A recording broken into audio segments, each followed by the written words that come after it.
दोस्तों ये कहानी एक ऐसी लड़की की है जो एक चर्च में नन बनने के लिए जाती है, लेकिन उसके अंदर की आग इतनी ज्यादा बढ़ जाती है कि वो खुद पर कंट्रोल नहीं रख पाती और अलग अलग तरीके से दूसरी लड़की के साथ अपनी अंतरात्मा को शांत करती है। तो बिना देरी के शुरू करते हैं आज की मूवी। स्टार्टिंग में हम चमकीली नाम की लड़की को उसके माता पिता के साथ देखते हैं। चमकीली के माता पिता चमकीली को एक चर्च में छोड़ने के लिए आए थे ताकि चमकीली चर्च में पढ़कर एक सुशील और समझदार नन बन सके। चर्च में चमकीली की तरह ही और भी लड़कियां थी जो उन्हें चर्च की हेड मिया के पास लेकर जाती है, जहाँ चमकीली के फादर मिया से कहते हैं कि मेरी बेटी ने खुद को ईशा को सौंप दिया है, यानी कि वो अब दुनिया के सुख को त्याग चुकी है और वो अब इसी चर्च को अपना घर मानती है। तो मिया कहती है कि ये सब बातें तो ठीक हैं, लेकिन अगर तुम्हारी बेटी को ईशा की वाइफ बनना है तो तुम्हें हमें कुछ दहेज देना होगा। तो चमकीली के फादर मिस मिया को 200 दिरहम दहेज में देकर चमकीली को उन्हें सौंप देता है, जिसके बाद मिया चमकीली को चर्च वाले कपड़े पहनने को देती है क्योंकि अब चमकीली को बाहरी दुनिया से कोई मतलब नहीं था। जिसके बाद चमकीली को उसका रूम दिखाया जाता है। जब रात को चमकीली सो रही होती है तो उसको नींद नहीं आ रही थी, इसीलिए चमकीली उठकर मदर मेरी के सामने जाकर उनसे प्रे करने लगती है। जब चमकीली प्रे कर रही होती है तभी अचानक मदर मेरी की मूर्ति चमकीली के ऊपर गिर जाती है, लेकिन इससे चमकीली को बिल्कुल भी चोट नहीं आई थी। चमकीली भी मदर मेरी का दूध पीने लगती है क्योंकि उसने उनको माँ मान लिया था। तभी वहाँ चर्च की बाकी नन भी आ जाती है जो चमकीली को बाहर निकालती है और सोचने लगती है कि इसके ऊपर इतनी बड़ी मूर्ति गिरी फिर भी इसको एक जगह भी चोट नहीं आई, इसका मतलब इसमें कुछ तो अलग है। तभी सीन शिफ्ट होता है और हमें 18 साल बाद का सीन दिखाया जाता है जहाँ चमकीली एक जवान कली बन चुकी थी। चमकीली चर्च में मदर मेरी का रोल निभा रही थी ताकि वो चर्च के सभी लोगों को अपनी कला दिखा सके। तभी चमकीली को सपने में ईशा दिखाई देते हैं जो कि चमकीली को अपने पास बुला रहे थे।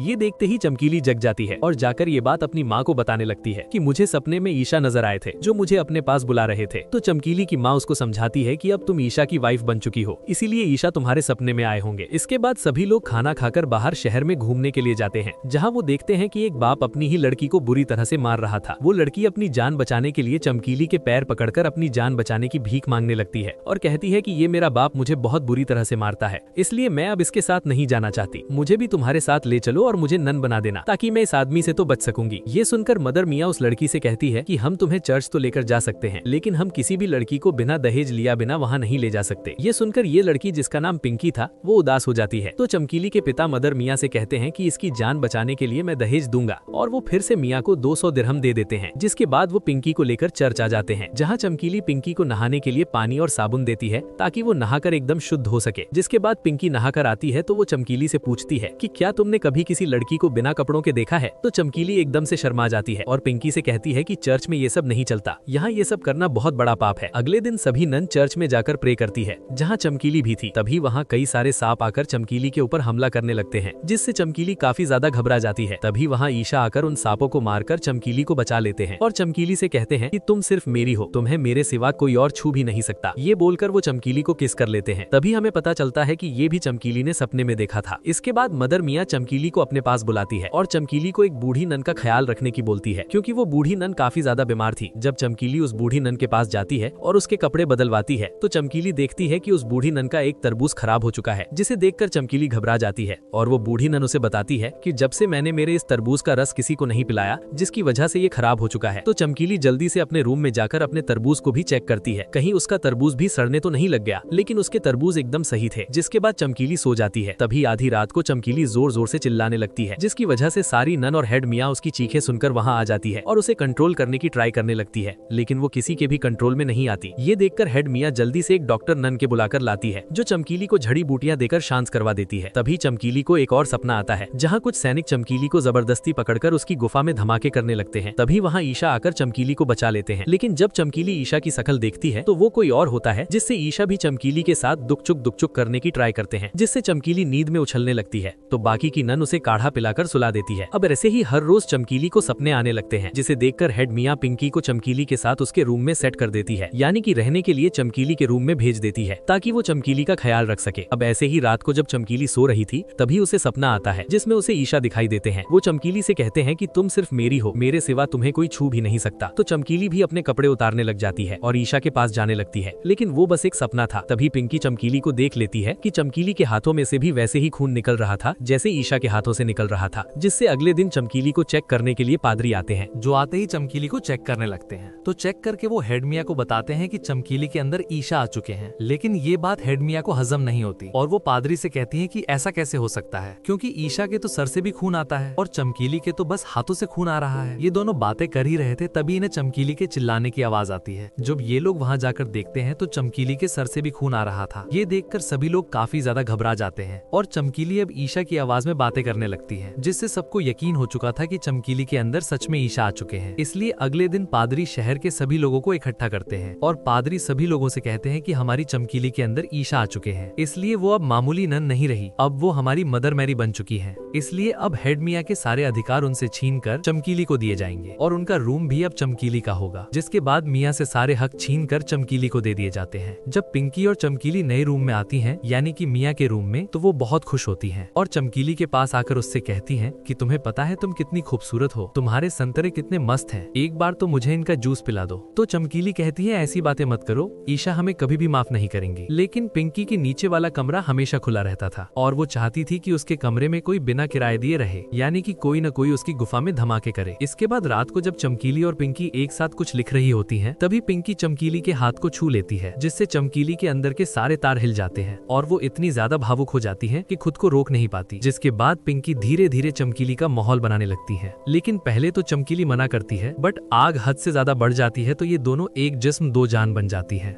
यानी कि पिंकी पूरी तरह से चमकीली के संतरों का जूस निकाल देती है। चमकीली ने गपागप का एहसास पहली बार लिया था, इसलिए उसे ये सब करने में बहुत मजा आता है। लेकिन इन्हें पता नहीं था कि इन्हें ये सब करता हुआ हेड मियाँ देख रही थी। तभी बाहर आसमान से लाल रंग की कोई चीज धरती की तरफ आ रही होती है, जिसे शहर के सभी लोग देखने लगते हैं। इनकी आवाजें सुनकर पिंकी और चमकीली भी बाहर देखने आती हैं। तो पादरी सभी को बताते हैं कि हम सबके ऊपर बहुत ही बुरा संकट आने वाला है, क्योंकि ईशा हमसे बहुत नाराज है, कुछ तो गलत हुआ है। तभी चमकीली ईशा की आवाज में बात करने लगती है और सबकी बोलती है कि मैं तुम्हें कुछ नहीं होने दूंगा, मैं तुम्हें बचा लूंगा। इसके बाद सभी लोग शांत हो जाते हैं। चमकीली वापस अंदर जाकर पिंकी को एक मूर्ति दिखाती है, जिसे पिंकी लेकर अच्छे से तोप वाली शेप में बना लेती है, ताकि उनकी गुफा को अच्छे से खोदा जा सके। फिर पिंकी उस खिलौने को चमकीली के साथ शेयर करती है, जिससे चमकीली को बहुत मजा आने लगता है। इसके बाद सीन शिफ्ट होता है और हमें दिखाया जाता है कि शहर में एक महामारी आ चुकी है, जिससे कई सारे लोग बिना वजह मरने लगे हैं। इससे परेशान होकर मियाँ चर्च के मास्टर के पास जाने का फैसला लेती है और वो छुपकर मास्टर से मिलने के लिए जाती है। लेकिन पिंकी मियाँ को जाता हुआ देख लेती है, तो पिंकी जल्दी से जाकर चमकीली को सारी बातें बताती है कि मियाँ मास्टर के पास जा रही है, कहीं वो हमारी पोल ना खोल दे। तो चमकीली कहती है कि तुम इतनी टेंशन मत लो, उन्हें हमारे कारनामों के बारे में कुछ भी पता नहीं है। पिंकी बहुत ज्यादा टेंशन में आ जाती है कि इतनी रात को मियाँ मास्टर से मिलने क्यों गई होगी। तो चमकीली पिंकी को परेशान देखकर उसका माहौल बनाने लगती है, ताकि पिंकी की टेंशन को दूर कर सके। चमकीली को अपने आसपास क्या हो रहा था उसे कुछ भी नहीं दिख रहा था, क्योंकि चमकीली को गपागप करने का इतना ज्यादा शौक चढ़ चुका था कि उसे हर टाइम बस अपनी गुफा खुदवानी होती थी। दूसरी तरफ हेड मियाँ जल्दी से चर्च के मास्टर के पास जाती है, जहाँ वो मास्टर को चमकीली और पिंकी के कारनामों के बारे में बता देती है, जिससे मास्टर काफी गुस्सा होते हुए कहते हैं कि चमकीली ऐसा कैसे कर सकती है, उसके अंदर तो ईशा है। तो मियाँ बताती है कि अगर आपको मेरी बात पे भरोसा नहीं हो रहा तो आप खुद मेरे साथ चल के देख लीजिए। इसके बाद मास्टर मियाँ के साथ चर्च जाने के लिए निकल जाता है, जहाँ रास्ते में मास्टर देखता है कि इनके शहर में महामारी बहुत ज्यादा बढ़ चुकी है, जिससे कई सारे लोग मारे गए। जिसके बाद मास्टर चर्च के अंदर जाकर पिंकी और चमकीली से पूछता है कि क्या तुम दोनों वही सब करती हो जो मुझे मियाँ ने बताया है। लेकिन चमकीली और पिंकी मना कर देती है। तो मास्टर पिंकी को पकड़कर तहखाने में लेकर जाता है, जहाँ मास्टर अपनी उंगली टेढ़ी करके पिंकी से सवाल जवाब करने लगता है। जब पिंकी कुछ नहीं बोलती तो मास्टर पिंकी की गुफा में एक बड़ा वाला सॉफ्टवेयर इंस्टॉल कर देता है, जिससे पिंकी को बहुत तकलीफ होती है। पिंकी की चीखें इतनी तेज थी कि चमकीली भी सुन रही थी, लेकिन वो चाहकर भी उसकी हेल्प नहीं कर सकती थी। इतनी तकलीफ सहकर पिंकी अपने सारे कारनामे कबूल लेती है कि हाँ, मैंने और चमकीली ने मिलकर रिश्ते बनाए हैं और अलग अलग तरीकों से एक दूसरे की प्यास बुझाई है। और तो और पिंकी मास्टर को वो खिलौना भी दिखाती है,